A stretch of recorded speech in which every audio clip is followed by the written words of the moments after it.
Hey there, it's Jenna with Generosity Estate Sales, and today I wanted to do a fun little video about some Christmas lights that we have found in this amazing sale. This sale is just mid-century modern all the way through and through, and what's really amazing about it is how many of these items have been so well preserved and how a lot of them still work. And so one of those very cool examples is the Christmas lights that we have found in the house. So one of the things that I love to do is when I come across something that I've never seen before, I try to research it, obviously. And then in this sale in particular, we found several glass ornaments from the 1960s. And so I joined a vintage Christmas light group that is all about glass ornaments. And as I do that frequently, especially if I come across like large collections of items of things that I'm not super familiar with selling, or if I just kind of want to see like what's going on in that particular collector's world, I will join a Facebook group, and it really helps me to understand like what kind of stuff are they looking for right now, how are they using words and explanations and descriptions of things so that we can know how to put those items in the description of our particular sale and the statesales.net listing. And how do we sell these items to people that truly love them? And so but you also learn a lot in these groups, because you can Google search something, but you don't always get the detail and the nuance that a human being that's actually commenting on posts will actually give you. And so that's one of the reasons I love these types of groups. And so this is a great example of that. So we came across 4 of these little glass, we thought they were ornaments. Oh, I'm gonna break them. Let's not do that.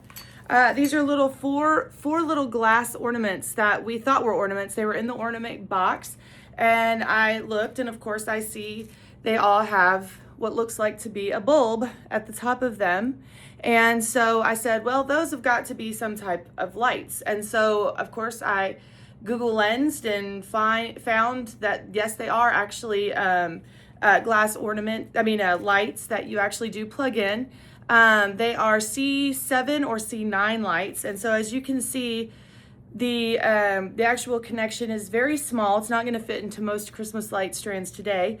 And so I actually joined this group and started following people that actually talk about this kind of stuff. And there's a lot of people around the world that actually still have lights that are lit up on their Christmas trees. It's very cool. So in this particular sale, we have a Santa, and then we have 2 birds. This one is like a yellow bird, and this one is a red bird, and then we have a bell ornament. And so the question is, do they work? And since I don't have a light strand to test them on, one of the commenters on one of the Facebook groups actually said, if you put it next to a 9-watt battery, you can actually complete the circuit and it will show you if it works or not.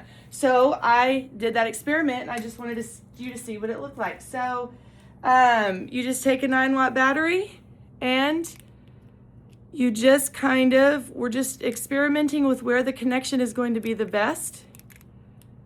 And as you can see, it works. Isn't that so cool?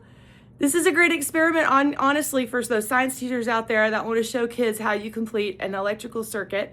So the Santa Claus works, we know that. Let's see if this yellow bird works. And it also works. Let me see if I can do this better where you can see it.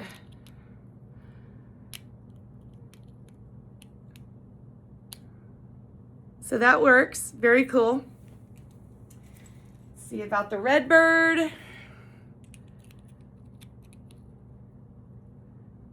Very, very cool.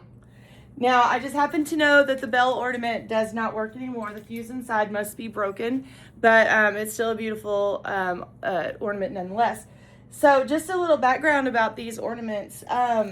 First of all, the reason I can tell that the reason that they stopped doing lights like this is because if one of them is out on that strand, the entire strand's not going to work, because the entire strand back in the 60s, every single thing had the entire electrical circuit on that line needed to be completed. And if you were missing one bulb, it wasn't going to work. So if one bulb didn't work, all the rest of the bulbs weren't going to work. It's not like the Christmas lights that we have today where you can just interchange the bulbs, and if one is out, then they all still work.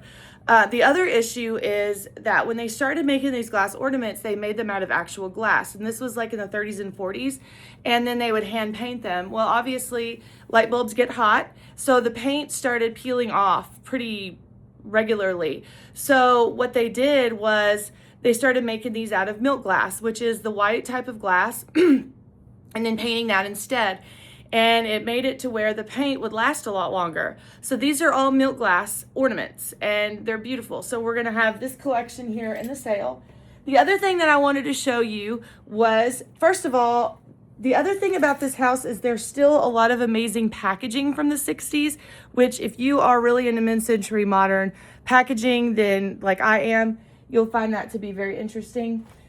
So this particular box, as you can see, is just very cool. It is a royal fluorescent. It's 7 light fluorescent strand. And so we did plug these in and they all do work. Now this one does work, but they're a little temperamental. So, and then as you can see, Mr. Warmack completed his strand with this particular light bulb. So it doesn't have all the original light bulbs, but it does work and it's very cool. So those are just a couple of examples of some things that we found in this particular sale. Thought y'all would find that kind of interesting. If you're people like my father who loves all those big bulbs and really loves how Christmas trees were decorated back when he was a kid, I'm sure there's tons of you out there that would really appreciate some of that history. So this sale is going to be on the north side of Grand Prairie, and it is going to be January 8th, 9th, and 10th. We're hoping to do it next week before Christmas, but I just don't think that it's going to happen. There's too much amazing things here, and I don't think that we can get it all researched and priced before Christmas, but I would just delay it a week, except the week after next is Christmas already. So we're going to have to delay it till after the holidays, but this will all be in the sale. And so we certainly hope that you can come by and yeah, have a great day. Merry Christmas.